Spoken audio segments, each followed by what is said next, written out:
Bismillah. Assalamualaikum warahmatullahi wabarakatuh. Innal hamdalillah nahmaduhu wa nasta'inuhu wa nastaghfiruh wa na'udzu billahi min shururi anfusina wa sayyiati a'malina. May yahdihillahu fala mudilla lahu wa may yudlil fala hadiya lahu. Asyhadu an la ilaha illallah wahdahu la syarika lahu wa asyhadu anna Muhammadan abduhu wa rasuluh alladzi la rasula wa la nabiyya ba'dah. Ya ayyuhalladzina amanu taqullaha haqqa tuqatih wa la tamutunna illa wa antum muslimun. Amma ba'd. Bapak dan Ibu kaum muslimin dan kaum muslimat yang dirahmati oleh Allah Subhanahu wa taala. Alhamdulillah, puji dan syukur senantiasa kita sampaikan kepada Allah Subhanahu wa taala. Salawat dan salam kita sampaikan kepada Rasulullah sallallahu alaihi wasallam dan juga kepada keluarga beliau, para sahabat, para tabi'in serta orang-orang mukmin yang senantiasa mengikuti beliau sampai hari kiamat nantinya. Pada malam hari ini kita lanjutkan pembahasan dari pembahasan kitab Riyadhus Shalihin, yaitu bab yang ke-77,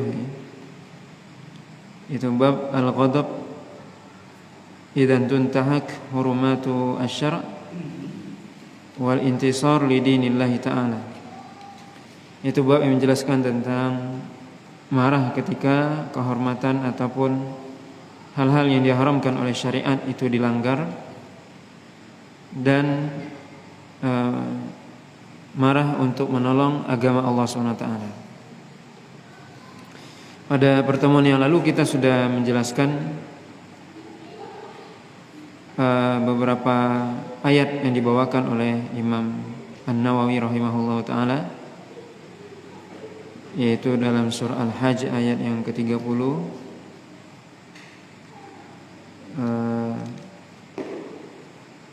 kita sudah jelaskan, dan juga surah Muhammad ya, ayat yang ke-7. Maka pada malam hari ini kita lanjutkan beberapa hadis yang disebutkan oleh Imam Nawawi dalam bab ini. Yang pertama, An Abi Mas'ud Uqbah bin Amr al-Badawi atau al-Badri radhiyallahu ta'ala anhu qala jaa rajulun ila Nabi sallallahu alaihi wasallam faqala inni la ata'akharu an salati subhi min ajli fulan mimma yutilu bina fama ra'aitu an-nabiyya sallallahu alaihi wasallam ghadiba fi mau'izatin qattu ashadda mimma ghadiba yawma idzin faqala ya ayuhan nas inna minkum munafirin fa ayyukum amma an-nasa falyujiz fa inna min waraihi al-kabir was-saghir wa dzal hajah. Hadis diriwayatkan oleh Imam Bukhari dan Muslim. Hadis ini dari Abi Mas'ud Uqbah ibni Amr al-Badri radhiyallahu ta'ala anhu. Beliau mengatakan bahwasanya datang seorang laki-laki kepada Nabi sallallahu alaihi wasallam kemudian berkata, sungguh aku terlambat datang salat subuh, atau sungguh aku benar-benar terlambat datang salat subuh karena disebabkan fulan yang dia membaca ayat yang cukup panjang bagi kami. Maka aku belum pernah melihat Rasulullah SAW marah dalam memberikan nasihatnya daripada pada hari itu ya. Itu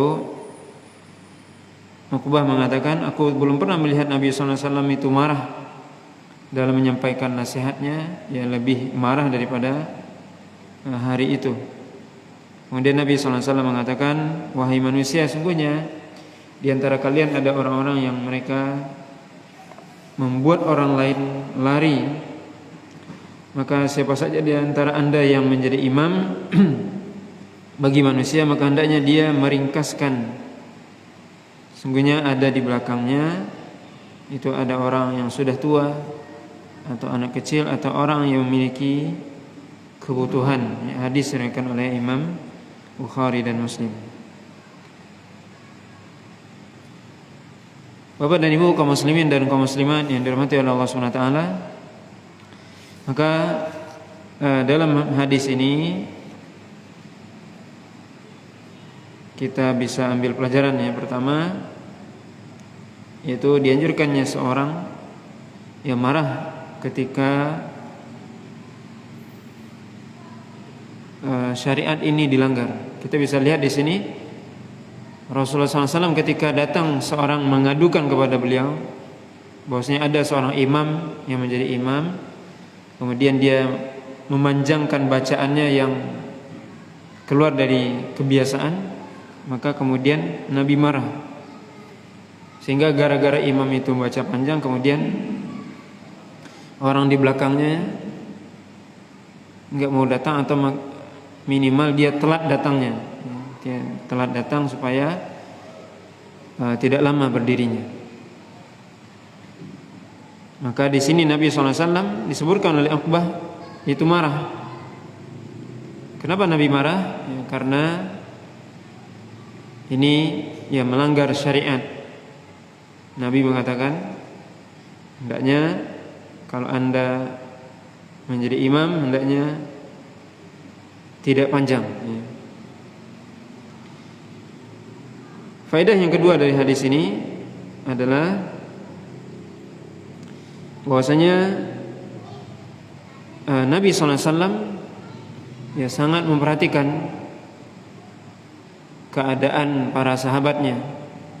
Jadi ketika datang sahabatnya memberikan atau mengadukan perihalnya kepada Nabi SAW, maka Nabi SAW ya segera merespon. Ya. Ini menunjukkan betapa perhatian Rasulullah SAW kepada para sahabatnya. Kemudian juga faedah dari hadis ini bahwasanya seorang imam ketika menjadi imam dalam salat, maka hendaknya dia tidak membaca yang terlalu panjang sehingga memberatkan orang yang di belakang. Tentunya di sini perlu dipahami dengan baik. Maksudnya panjang di sini bagaimana? Di sini bisa kita lihat bahwasanya laki-laki tadi mengadukan perihal imamnya ketika sholat subuh. Tentunya kita perlu melihat bagaimana sholatnya Rasulullah SAW. Maka sholat itu tidak mengikuti semata-mata ya selera makmum. Ya, selera makmum misalnya baca kulhu saja misalnya, sama inna ataina misalnya, biar cepat. Ya, tidak seperti itu juga. Jadi maksud di sini adalah dia membaca panjang yang lebih. Kalau kita memperhatikan bacaan Nabi SAW, ya disebutkan oleh para sahabat, ketika sholat subuh itu bacaan Nabi ayatnya lebih kurang 60 sampai 100 ayat. Itu tidak panjang menurut Nabi, ya, atau itu kadarnya. Artinya lebih dari itu baru dianggap. Jadi di sini panjang itu menjadi ukuran bukan selera makmum, bukan. Yang menjadi ukuran adalah bagaimana sholat Nabi SAW. Maka di sini ya bukan berarti Nabi seorang ketika disampaikan oleh Nabi SAW, seorang ketika menjadi imam hendaknya memperhatikan yang di belakang, iya. Tapi juga bukan berarti sholat ya cepat aja, bukan begitu. Ini juga perlu dipahami dengan sebaik-baiknya. Bacaan ya sebagaimana Nabi SAW, bagaimana Nabi SAW membaca ketika sholat subuh dari surat-surat dari Atwalul Mufassal, yaitu dari surat Qaf ya sampai lebih kurang surah An-Naba. Itu baca Nabi ketika sholat subuh. Baca antara itu, surat-surat itu. Tiwalul mufassal. Sholat Isya itu wasatul mufassal, antara surah An-Naba sampai surah Ad-Duha. Sholat Maghrib Ad-Duha sampai An-Nas, atau Qisarul mufassal. Begitu sholatnya Nabi SAW. Maka di sini juga perlu diperhatikan, ya, panjang di sini bukan semata-mata mengikuti selera makmum, apalagi di zaman sekarang misalnya keinginan orang untuk sholat berlama-lama itu sungguh langka, ya. Orang pengennya sholat cepat. Ini perlu diperhatikan, ya. Jadi Nabi SAW mengatakan di sini, jika Anda menjadi imam, maka diperhatikan. Kecuali ada hal yang memang urgen atau terjadi suatu hal yang genting, misalnya sifatnya kondisional. Pernah Nabi SAW misalnya ketika sholat subuh mendengar ada ibu-ibu yang dia bawa anaknya, kemudian dia menangis, maka Nabi SAW ketika itu sholat subuh membaca surat pendek, tapi tidak terus-menerus. Maka hukum asal, ya, bacaan Nabi SAW ketika sholat subuh sudah diatur, ya, ada, kita bisa tiru. Ketika sholat Isya, sholat Maghrib, adapun sholat zuhur dan asar, zuhur lebih mendekati subuh, lebih tentunya subuh lebih panjang, ya, bacaannya. Asar lebih pendek dari zuhur, begitu. Dan begitulah salatnya Nabi sallallahu alaihi wasallam. Maka di sini disebutkan, ya, maksudnya adalah bagaimana kita salat, ya, mengikuti Nabi sallallahu alaihi wasallam. Ya, kecuali tadi kita sebutkan ada kondisi yang darurat misalnya. Nabi mengatakan, ya, mungkin ada di belakang orang yang tua, ya, anak-anak ataupun yang memiliki kebutuhan. Tapi tentunya sekali lagi bukan berarti, ya, imam mesti mengikuti kemauan makmum semuanya, tidak. Ya, tapi semuanya diatur. Ya. Kalau misalnya ada makmum yang tua misalnya, yang dia tidak kuat lama berdiri, dia bisa sholat duduk. Tentunya dilihat, ya, makmum juga, ya, dalam hal ini. Maka Nabi SAW, ya, memerintahkan kita untuk meringankan sholat, ya, bukan berarti meringankan dengan seringan-ringannya, tetapi tetap mengikuti tata cara sholat Nabi SAW, termasuk ruku, sujud dan sebagainya, ya, tidak cepat-cepat. Tapi bagaimana Nabi SAW sholat, begitu kita tiru, ya. Bukan berarti ketika Nabi mengatakan hendaknya dia singkat sholatnya kemudian cepat, ya, sehingga rukun dan wajib sholatnya itu rusak, tidak sempurna. Tentunya ini tidak dibolehkan, karena, ya, sholat harus sempurna rukun dan wajibnya, dan juga harus tumakninah dan seterusnya, sehingga dalam kita sholat bisa khusyuk dalam sholatnya. Tapi kalau kita sholatnya cepat-cepat, enggak khusyuk. Bapak dan Ibu yang dirahmati oleh Allah Subhanahu wa taala, kemudian hadis selanjutnya,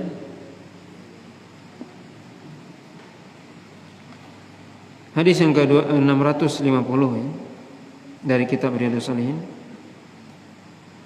An Aisyah radhiyallahu taala anha qalat qadima Rasulullah sallallahu alaihi wasallam min safarin wa qad satartu sahwatan li bi kiramin fihi tamathil falamma ra'ahu Rasulullah sallallahu alaihi wasallam hatakahu wa talawwana wajhuhu wa qala ya Aisyah ashaddun nasi adzaban min indillah yaumal qiyamah alladziina yudahuna bi khalqillah, ya, muttafaqun alaih. Dari Aisyah radhiyallahu taala anha, beliau mengatakan bahwasanya Nabi SAW pernah datang suatu hari, datang dari perjalanan, pulang dari perjalanan, Dan aku ketika itu sudah menutup suatu bagian dari rumah, artinya mungkin dinding rumah beliau ditutup dengan kain atau kita tirai ya, yang tipis, yang dimana di tirai tersebut ada gambar bernyawa maksudnya. Maka ketika Nabi SAW melihatnya, maka Nabi SAW langsung ya merusak atau menghapus gambar tersebut, dan langsung wajah Rasul SAW berubah. Kemudian Nabi SAW langsung mengatakan, wahai Aisyah, asyaddun nasi adzaban indallahi yaumal qiyamah alladzina yudahuna bi khalqillah. Wahai Aisyah, bahwasanya di antara manusia yang paling berat siksanya nanti di hari kiamat di sisi Allah adalah orang-orang yang mereka berusaha meniru ciptaan Allah SWT. Hadis diriwayatkan oleh Imam Bukhari dan Muslim. Faedah dari hadis ini, pertama bisa kita lihat bagaimana Nabi SAW ketika baru pulang dari safar, dari perjalanan, maka beliau kemudian melihat kemungkaran ada di rumahnya, yaitu ada gambar. Di sini tirai rumah Nabi ditutup oleh Aisyah, ada gambarnya, ada gambar yang bernyawa maksudnya. Nabi langsung hapus itu atau Nabi berusaha hilangkan, dan berubah wajah Nabi, marah. Di sini bisa kita lihat bagaimana Nabi SAW ketika melihat sebuah kemungkaran langsung kelihatan dari wajah beliau. Ini para sahabat mengetahui itu, bagaimana Nabi SAW ketika marah mereka tahu. Maka Nabi SAW langsung marah. Ini menunjukkan betapa Nabi SAW tidak menunggu, baru pulang dari safar ketika melihat ada kemungkaran di rumahnya, maka langsung beliau marah.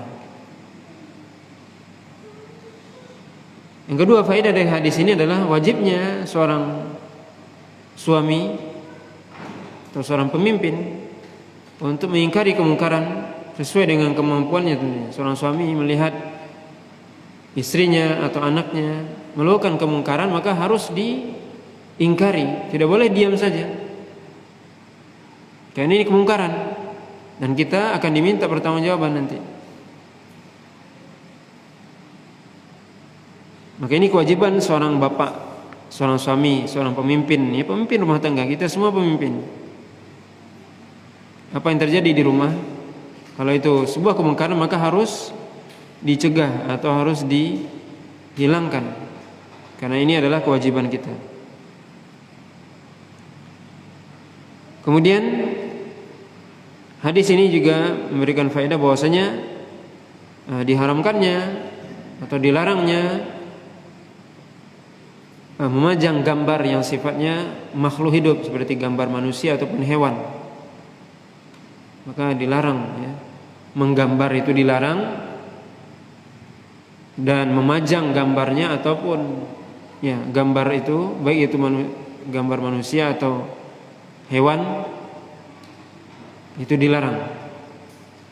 Dan bahkan tadi Nabi SAW mengatakan bahwasanya manusia yang paling berat siksanya nanti di akhirat, ya, salah satunya adalah orang yang dia berusaha menyerupai ciptaan Allah. Ya, ketika dia menggambar, maka dalam hadis lain disebutkan bahwasanya Allah menyuruh untuk dia meniupkan ruh kepada yang dia gambar, dan tidak mungkin. Maka ini